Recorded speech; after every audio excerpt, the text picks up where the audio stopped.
Hey everybody, hey everybody, hey everybody.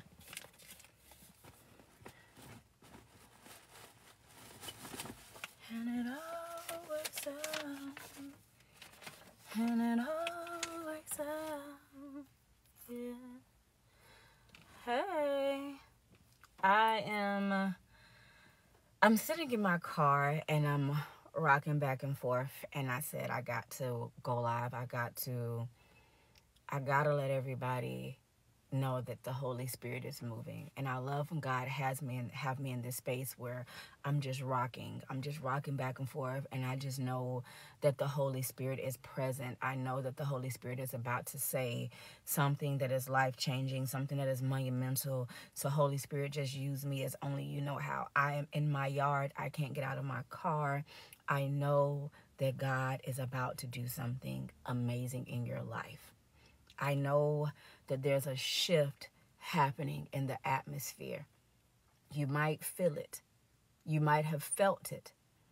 But God is saying it's about to go down. It's about to go down. I just want you to know that. I want to tell you guys what God showed me. He showed me a wave. And you know how surfers surf? Well, that's what I saw. I saw like somebody surfing, and okay, there we go. I saw like a surfer surfing. That's what God showed me, a wave. The first time he ever showed me a wave was when he told me to literally like lead his people. This wave, I saw like a surfer going, and you know how like they wipe out, but like you know how they catch that perfect wave and they ride it, and it looks like something like magic when the surfers begin to ride the wave. If they catch that good wave, that's what I saw. I saw like somebody riding that wave, that great wave.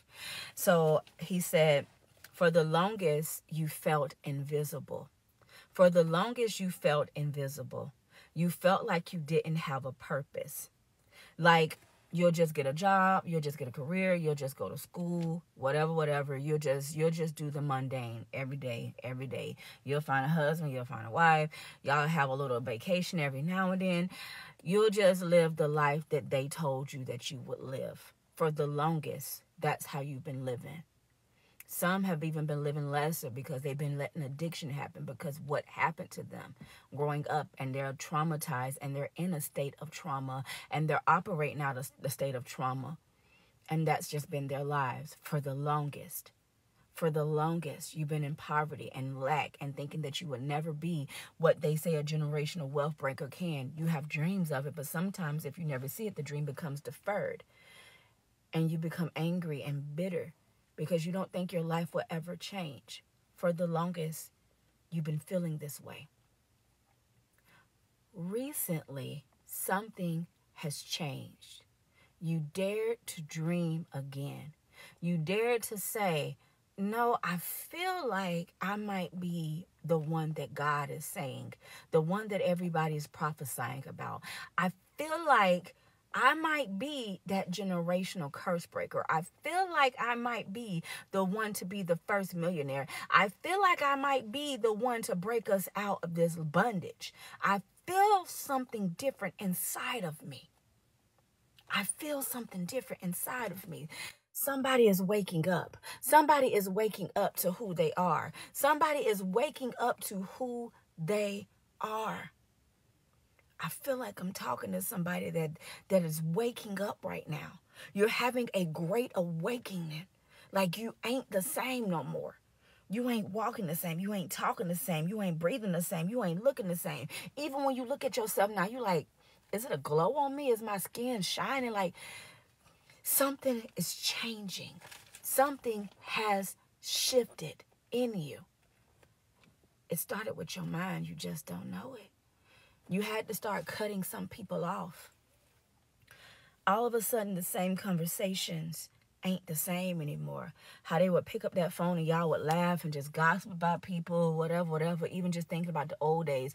Now when people call you and they talking about, remember when we did this? You're like, I don't even want to talk to you. I'm not even trying to be funny, but I know that it's something inside of me that is dying to get out. It's something about me that I can't talk to you the same.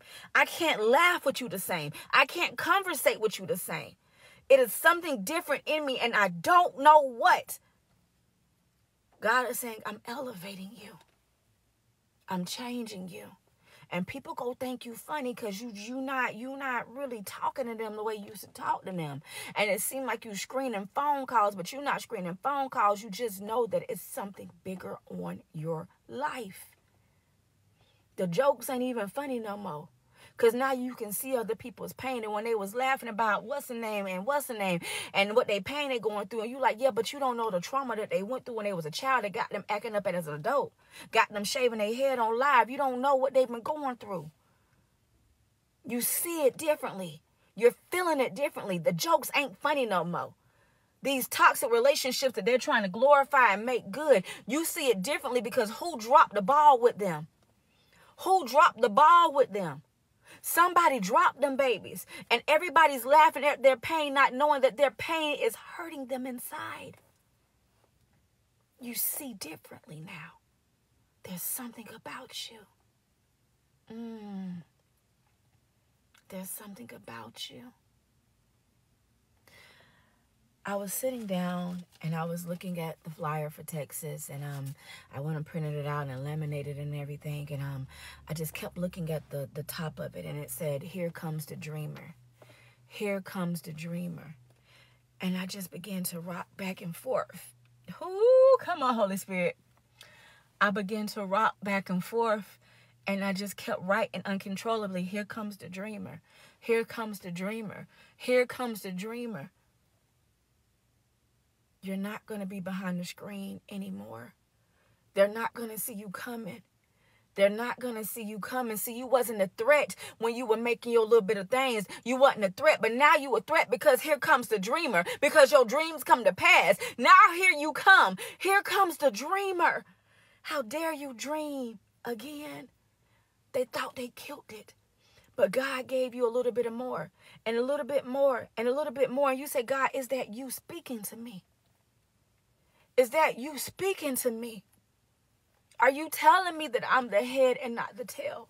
Are you telling me that I'm above and not beneath? Are you telling me that the first will be last and I'm going to come out on top because I was last my whole life? So here comes the dreamer. I'm not last no more. Here comes the dreamer. I'm not at the bottom no more. Here comes the dreamer. Here comes the dreamer who wasn't counted in. Here comes the dreamer that wasn't even counted. Here comes the dreamer that wasn't even considered. Here comes the dreamer, and you're riding on the wave of success. And you're riding on the wave called success. God is about to give you the perfect wave, and they're going to see you out in the ocean, but you're going to be riding on this wave, a beautiful wave, and baby, you won't fail. You won't fall. They'll see all the sharks on the side of you, not even coming at you because the sharks can't bite you. You're in the ocean with sharks, but they know better than to touch you. They know better than to touch you. You are about to be riding a wave called success, and no one can stop you. No one can stop you because here comes the dreamer. Here comes the dreamer. Here comes the dreamer. I dare you to dream again. I dare you to believe again. I dare you to pick that thing up again. They're not going to see you coming. They're not going to see you coming. Just like Joseph, how they put him in the pit and they put him out of sight, out of mind.